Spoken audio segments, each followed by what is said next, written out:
लोक साहित्य सांस्कृतिक मूल्यों को संजोए रहता है। लोक आस्थाओं और लोक परंपराओं को वह न केवल जीवंत बनाता है, प्रचारित प्रसारित करता है, अपितु एक प्रकार से उनका परिरक्षण भी करता है।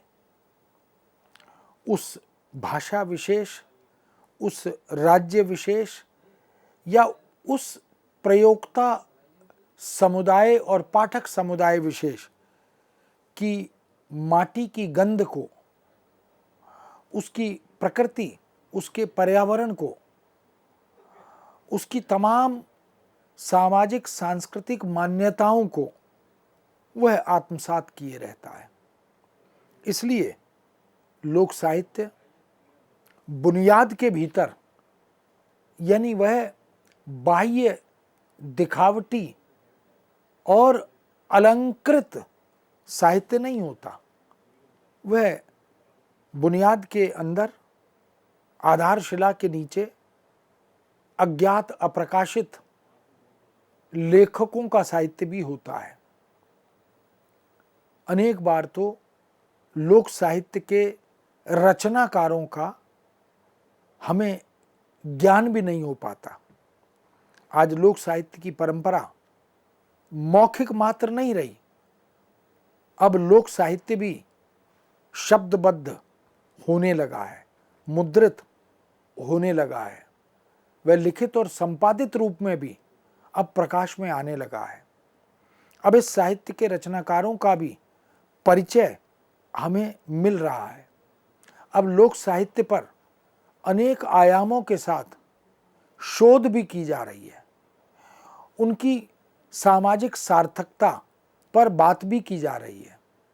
लोक साहित्य अब लोक चित्र को आकृष्ट करने वाला, एक कंठ से दूसरे कंठ तक, एक कान से दूसरे कान तक पहुंचाने वाला, यह तो है ही, सर्वसाधारण को आंदोलित करने वाला भी है।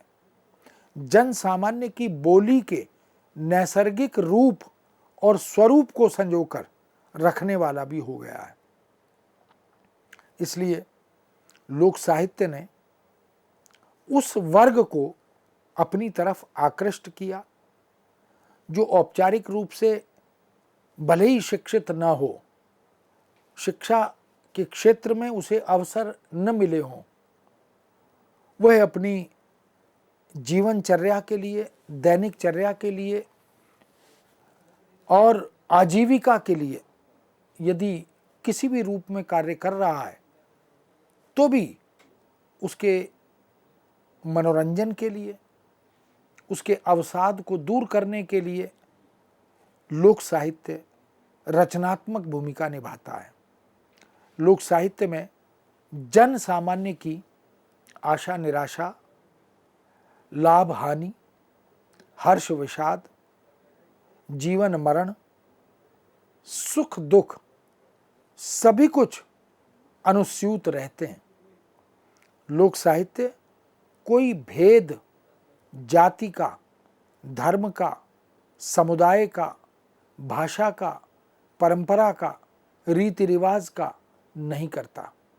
वह इन सब से अलग पूरी लोक संस्कृति को एक इकाई के रूप में देखता है। इसके अंतर्गत लोक नाट्य आते हैं, लोक गीत आते हैं, लोक गाथाएं शामिल होती हैं, लोक कथाएं समाहित रहती हैं, लोक सुभाषित, लोक नृत्य, लघु वार्ताएं, प्रहेलिकाएं और इसी तरह का अन्य अनेक प्रकार का साहित्य समाहित रहता है। इसमें मुहावरे, इसमें लोकोक्तियाँ, इसमें सूक्तियाँ जो जीवन अनुभवों का निष्कर्ष बनती हैं वो भी समाहित रहती हैं। सामान्य जन की विशेष परिस्थिति में स्थल, कर्म, संस्कार, भाव, विचार, इन सब से संबद्ध अनुभूतियों की लयात्मक अभिव्यक्ति भी इसके अंतर्गत मिलती है। लोक गीतों का सृजन, इनमें रीति रिवाज, सुख दुख, परंपराएं, घात प्रतिघात, सामाजिक घटनाएं, सब कुछ समाहित रहता है। हम सिनेमा में भी इसी लोक जीवन, लोक शैली, लोक साहित्य, लोक गायन आदि की अभिव्यक्ति देख पाते हैं। नाटकों में, नौटंकियों में, तमाम तरह के नुक्कड़ नाटकों में हम इसी तरह की संस्कृति को भी देखते हैं। लोक सभ्यता, आचार विचार, ऋतु वर्णन, व्रत आदि, उनके महात्म्य पर जाति गीत, श्रम गीत, वीरता के गीत, पूजा के गीत, भक्ति और स्तुति के गीत इनमें शामिल रहते हैं। राष्ट्र के गीत भी इनमें शामिल रहते हैं। इस तरह से चाहे चेतना मानवता की हो, सामाजिकता की हो, राष्ट्रीयता की हो, सांस्कृतिक मूल्यों की हो, उनको भी इस प्रकार के साहित्य में हम समाहित होता देखते हैं। लोक अनुभूतियों की गेय और स्तुति के गीत इनमें भी हम देख सकते हैं कि समाहित किया जाता है। इन्हें लोक अनुभूतियों की गेय और संगीतात्मक अभिव्यक्ति के रूप में भी हम देख सकते हैं। जहाँ तक संदर्भ लोक गाथा का है, इसे लौकिक कथा की काव्यात्मक अभिव्यक्ति के रूप में भी हम देखते हैं। ये लोक गाथात्मक गीत नाटकीय होते हैं, बिना पृष्ठभूमि के होते हैं और अतिशयोक्तिपूर्ण भी होते हैं। लौकिक कथाओं के चरित्रों या पात्रों का इनमें विशिष्ट चित्रण प्रस्तुत किया जाता है, पर ये लोकगीतों में नितांत भिन्न होते हैं। इनमें कथा तत्व प्रधान बना रहता है। इस तरह सामाजिक, सांस्कृतिक, रोमांचक, ऐतिहासिक आदि कथाओं की अभिव्यक्ति इसके अंतर्गत हम देख पाते हैं। जनजीवन में व्याप्त पारंपरिक और मौखिक कथा कहानियों का गद्यपरक रूप भी लोक कथा के रूप में उपलब्ध होता है। लोक में बहुत सी ऐसी गाथाएं, बहुत सी ऐसी पुरा कथनों पर आधारित, पुरा चरित्रों पर आधारित कथाएं होती हैं। उनको भी जनजीवन में व्याप्त इन घटनाक्रमों से जोड़कर प्रस्तुत किया जाता है। पारंपरिक आस्था और विश्वास, इनका समन्वय भी किया जाता है। इसी तरह इसी में आदि युग से आधुनिकता तक का इतिहास और उसका उद्भव और विकास, इसको भी प्रतिबिंबित किया जाता है। लोक साहित्य में प्रेम, श्रृंगार, रहस्य, रोमांच, वीरता, उत्सुकता, कल्याण, कल्याण भावना, परहित, जनहित, राष्ट्रहित, इन सब का भी समावेश हमें मिलता है। लोक कथाएं वास्तव में लोक जीवन से ही संपृक्त होती हैं। इन लोक कथाओं में इसीलिए धर्म की शिक्षा, उपदेश, मूल्य प्रतिष्ठा, सामाजिक रीतियाँ, देवी देवताओं के स्तुतियाँ, किन्नर, राक्षस, भूत प्रेत, गंधर्व आदि, इन सब से जुड़ी हुई गाथाएं, कथाएं, कपोल कल्पित कल्पनाएं, ये सब भी हमें लोक साहित्य का पार्ट या उसका हिस्सा बनकर उपलब्ध होती हैं। आज के साहित्य में प्रयुक्त कथानक रूढ़ियों के मूल में भी यही लोक कथाएं मिलती हैं। लोक नाट्य के अंतर्गत लोक जीवन की प्रभावित कथा को अभिनयता के साथ मंचित किया जाता है। इनमें संगीत तत्व का प्राधान्य होता है। लोक जीवन के सुख दुख के, हर्ष विषाद को, संयोग और वियोग को, सुर और संगीत को, राग और विराग को लोक नाट्य के रूप में चित्रित या अंकित किया जाता है। इन लोक नाट्यों के मूल में लोक दिखावा, लोक आस्था, जीवन अनुभूतियों के यथार्थ, परंपरागत संस्कृतियों के सत्य, इन सब को उजागर करने का भाव भी विद्यमान रहता है। इनका आधार इतिहास होता है, पुराण होता है, समाज होता है, और इनमें से कुछ भी या ये सब हो सकते हैं। लोक नाट्य नृत्य एवं ताल से भी आबद्ध होते हैं, अकृत्रिम रंगमंच पर खेले जाते हैं। देश काल के अनुरूप इनमें वस्त्राभूषणों का विधान होता है। इनमें स्वांग, नौटंकी आदि भी शामिल रहते हैं। हम कृष्ण लीला, राम लीला या हमारी पारंपरिक जो पुरा रचनाएं हैं, पुरा ग्रंथ हैं, उन पर आधारित तमाम तरह की अभिनय अभिव्यक्तियां इसी परंपरा में देख पाते हैं। बहुत से चरित्रों को लेकर, बहुत सी कथाओं और गाथाओं को लेकर, बहुत से सामाजिक सांस्कृतिक संदेश को लेकर इस तरह की अभिव्यक्तियां की जाती हैं। लोकमानस और लोक जीवन की स्वानुभूति से जन्म लेने वाली अनेक अभिव्यक्तियां उदात्त रूप धारण कर लेती हैं और औचित्य की ओर ध्यान आकृष्ट करने लगती हैं, तो लोक सुभाषित भी बन जाती हैं। उन्हीं को लोक वार्ता भी कहते हैं। प्रत्यक्ष या परोक्ष रूप से लोक संस्कृति से संबद्ध शब्द समूह, वाक्य खंड या व्यावहारिक उक्तियां जब नव जीवन का मार्ग प्रशस्त करने लगती हैं, ज्ञान वर्धन करने लगती हैं, उचित अनुचित, ग्राह्य और त्याज्य का बोध कराने लगती हैं, तो लोक सुभाषित के रूप में वो प्रचलित हो जाती हैं, जिनको डूज एंड डोंट्स कहते हैं। क्या करें क्या न करें, इसकी शिक्षा भी हमें लोक साहित्य और लोक सुभाषितों से, नीति कथनों से प्राप्त होती है। इनसे मनोरंजन भी होता है तथा इनसे ज्ञान और शिक्षा भी मिलती है। ये गागर में सागर भरने वाली, कम शब्दों में अधिक अभिव्यक्ति प्रदान करने वाली सटीक किंतु मारक उक्तियां भी होती हैं। इन्हें भावों की सशक्त अभिव्यक्ति का संवेदनात्मक माध्यम भी कहा जा सकता है। लोक भाषा के प्रयोग के ये विलक्षण उदाहरण होते हैं। लोकोक्ति, मुहावरे, कहावतें, इन सब के रूप में इन्हें देखा जा सकता है।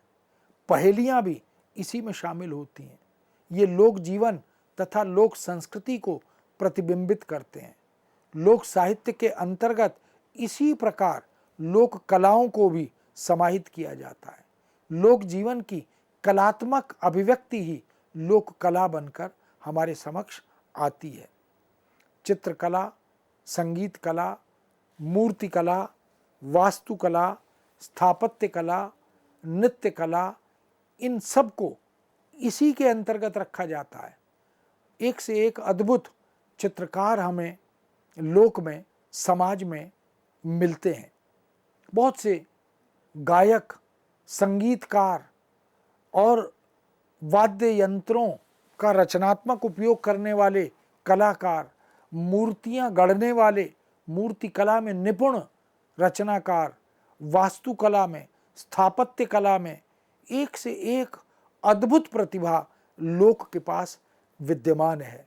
नृत्य कला को देखें, गायन कला को देखें तो ऐसा लगता है कि न जाने कितने लोक गीतों, लोक संगीतों को आधार बनाकर हिंदी सिनेमा ने, आभिजात्य साहित्य ने उनका रचनात्मक उपयोग किया भी है। इस तरह बहुत सी कलाओं में, उनकी प्राचीन धार्मिक मान्यताओं में इन सब की अभिव्यक्ति को देखा जा सकता है। लोक कलाओं से ग्रामीण और शहरी सभ्यता के विकास और प्रगति का भी बोध होता है। जो बात मैत्रीशरण गुप्त ने भारत भारती में कही है, हम कौन थे, क्या हो गए और क्या होंगे अभी। कैसे लोक कलाएं, लोक साहित्य, लोक संस्कृति, उसको आभिजात्य साहित्य एक प्रकार से आक्रांत करता हुआ दिखाई देता है, उस पर आच्छादित होता दिखाई देता है।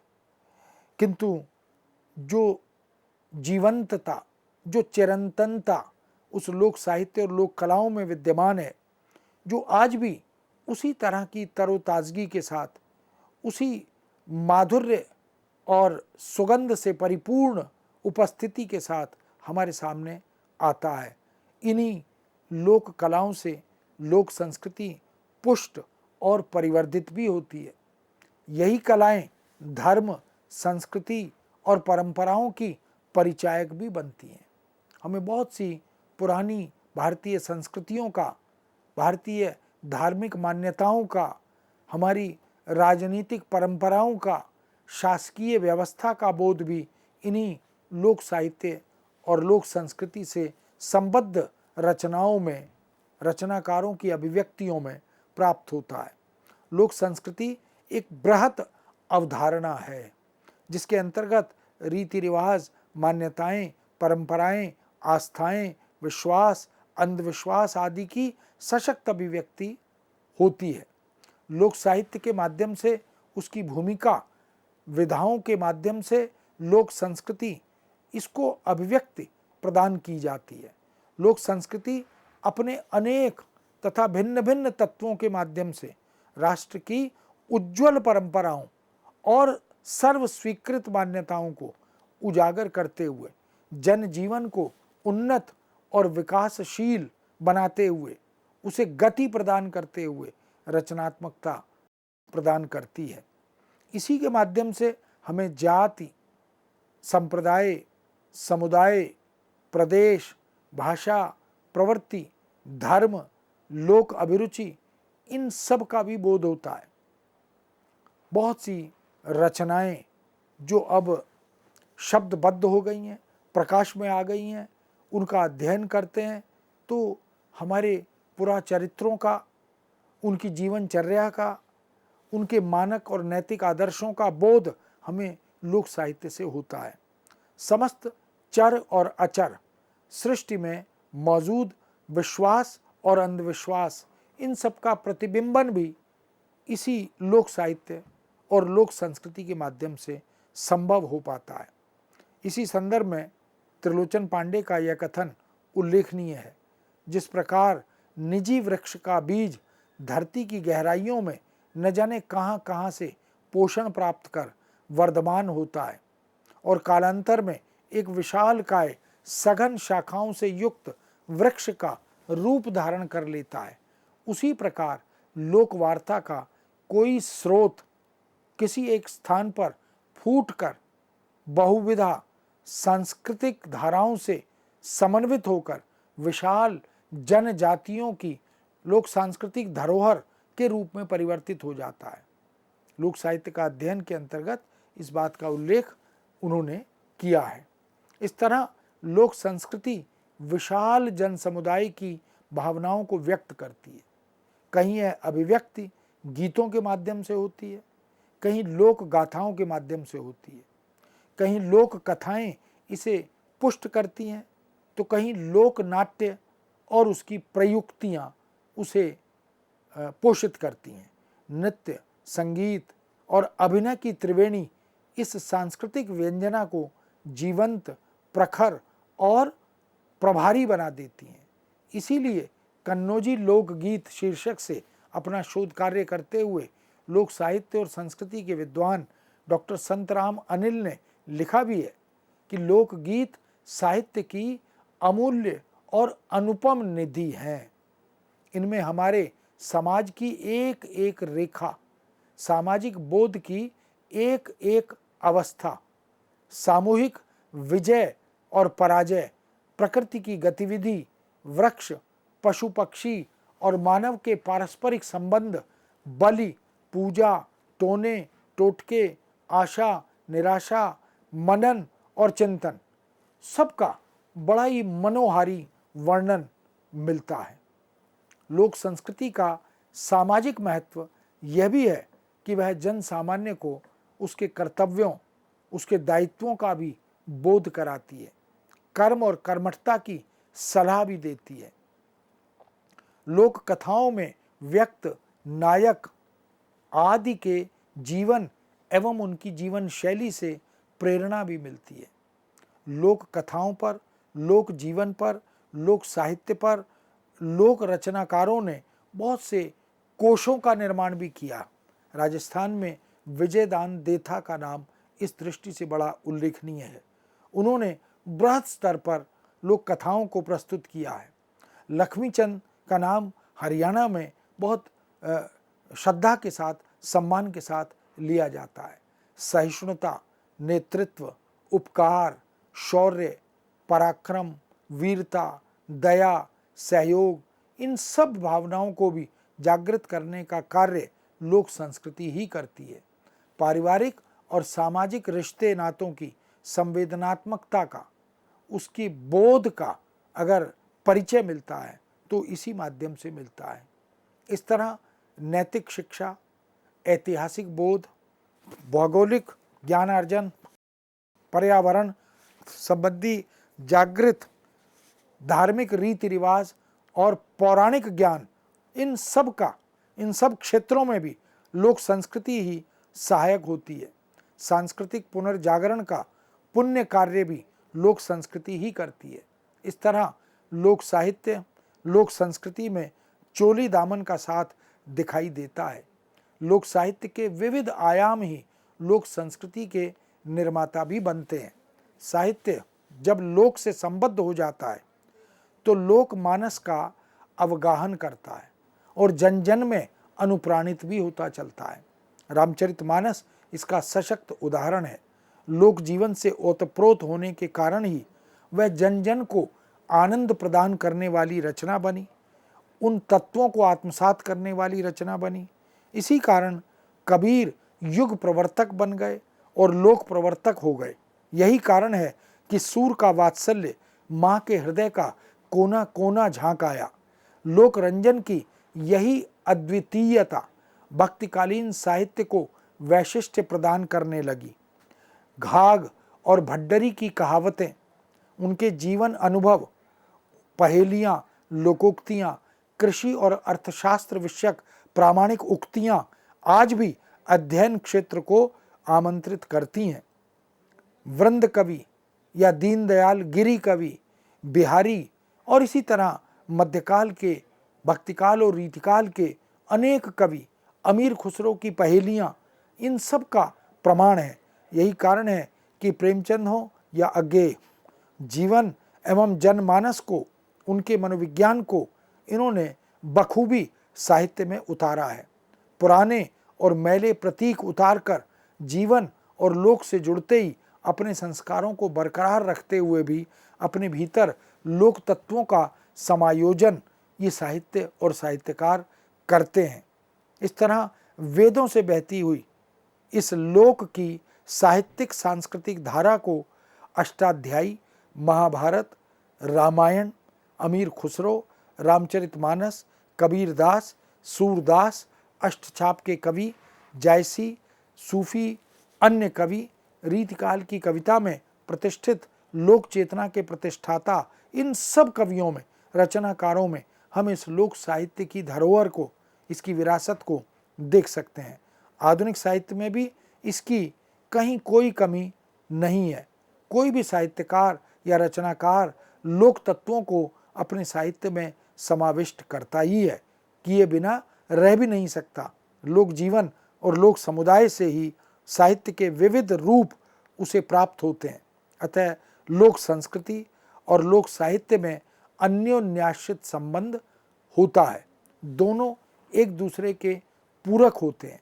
साहित्य को लोक भाषा भी प्रभावित करती है। वैसे तो जिसे हम शिष्ट साहित्य कहते हैं या आभिजात्य साहित्य मानते हैं, वह भी लोक साहित्य की ही उपज है।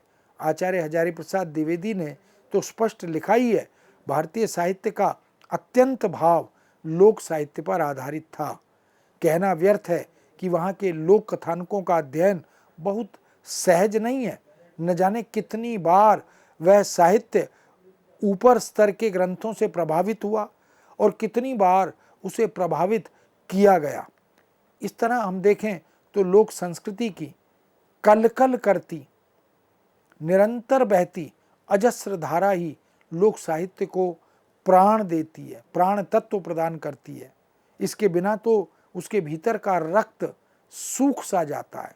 गांव, नदी, झरने, पशु पक्षी, प्रवृत्ति और जन समूह मिलकर उसे रक्त सिंचित करते हैं। साहित्य की वास्तविक अंतर्वस्तु तक पहुंचने का रास्ता ही लोक संस्कृति की राह से होकर चलता है।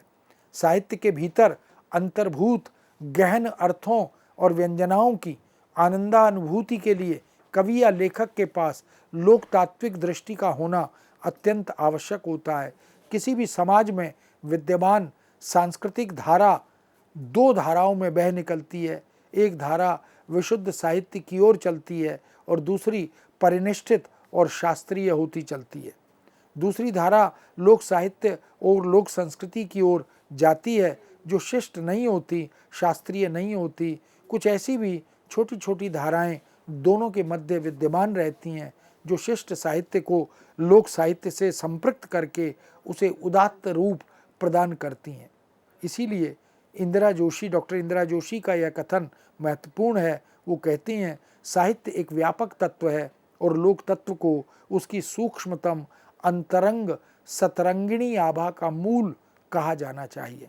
साहित्य में लोक तत्व की यह परिव्याप्ति इतनी अंतरंगिणी और सूक्ष्म है कि उसमें सतत विद्यमान रहने पर भी वह प्रायः अप्रतीत बनी रहती है। इसलिए साहित्य अपने आविर्भाव के आदिकाल में लोक तत्व के अत्यंत सानिध्य में रहा था और वैज्ञानिक दृष्टि से कहें तो उससे तादात्म्य भी उसने किया था। साहित्य और लोक तत्व अविभाज्य तत्व हैं और साहित्य में लोक तत्व की परिव्याप्ति भी शाश्वत और चिरस्थायी सत्य है। इस तरह मित्रों कह सकते हैं कि लोक संस्कृति सामाजिक सांस्कृतिक स्रोतों से पुष्ट होती हुई साहित्यिक कृतियों में विलय होती है। इन्हीं लोकतात्विक संस्पर्शों से साहित्य का स्वरूप उदात्तता को प्राप्त करता चलता है। लोक संस्कृति के सामाजिक परिवर्तन रचना और रचनाकारों को प्रभावित करते हैं। रचना और रचनाकार लोक संस्कृति की धारा को साहित्यिक रचना के माध्यम से प्रवाहमान बनाते हैं। इसलिए हम वेदों, पुराणों, आख्यानों आदि में भी देख सकते हैं तो संस्कृत के शिष्ट साहित्य में, हिंदी के तमाम साहित्य की सुदीर्घ परंपरा में इसका दर्शन कर सकते हैं। चाहे अभिज्ञान शाकुंतलम हो, नैषधीय चरितम हो, माधवानल कामकंदला, मृच्छकटिकम, मेघदूत, कुमार संभवम, वाल्मीकि रामायण, उत्तर रामचरित आदि ग्रंथों में हम इसको देख सकते हैं। महाभारत में भी इसी के प्रमाण मिलते हैं। नाथों सिद्धों के साहित्य में, जैन साहित्य में भी, अपभ्रंश पाली प्राकृत के साहित्य में भी हम इस प्रकार की लोक दृष्टि, लोक रचना, लोक सृष्टि को देख सकते हैं। रासो साहित्य भी इसी का प्रमाण है। विद्यापति, अमीर खुसरो आदि भी इसी तरह के साहित्य के प्रमाण दिखाई देते हैं। मित्रों, इस विषय को यहाँ विराम देते हैं। पुनः आपके समक्ष नए विषय के साथ उपस्थित होंगे। आज्ञा दीजिए। नमस्कार।